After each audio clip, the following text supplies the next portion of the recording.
উফ কেনেকুৱা যে গৰম পৰিছে নহয়নে এইবাৰ পিছে যোৱাবাৰতকৈ বেছি গৰম পৰিছে এদিন বৰষুণ 10 দিন ৰ'দ উপায়টো নাই তেনেকেই চলিব লাগিব আৰু সেইবাবে ডিউটিটো এৰিব নোৱাৰোঁ গতিকে ডিউটিলৈ বুলি ওলালোঁ আৰু ৰাতিপুৱা পিছে মই জিৰা পানীয়ে খাওঁ তাকেই খালোঁ আৰু ইফালে হেক্টিক শেডিউল যিহেতুকে কলেজ বহুত দেৰিলৈ গতিকে টিফিন নিয়াটো প্ৰয়োজনীয় সেইহেতু মই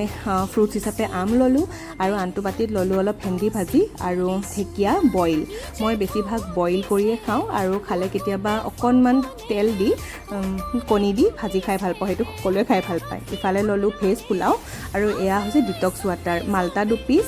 নেমু টেঙা 2 পিচ আৰু এইফালে চিয়া চিডছ সেনেকৈ ডিটক্স ৱাটাৰ ল'লোঁ লগতে নৰ্মেল ৱাটাৰো লৈছোঁ গৰম যিহেতুকে বহুত বেছি আমি হাইড্ৰেটেড হৈ থকাটো বহুত প্ৰয়োজন গৰমত ডিটক্স ৱাটাৰে বহুত কাম দিয়ে আপোনালোকেও ডিটক্স ৱাটাৰ বিভিন্ন ফল মূল লৈ নিব পাৰে এভইড কৰিব ফ্ৰিজৰ পানী এনেকৈয়ে কলেজলৈ বুলি 2টা বেগ লৈ ওলালোঁ আজি বাৰু ইয়াতেই এৰিছোঁ পুনৰ লগ পাম টাটা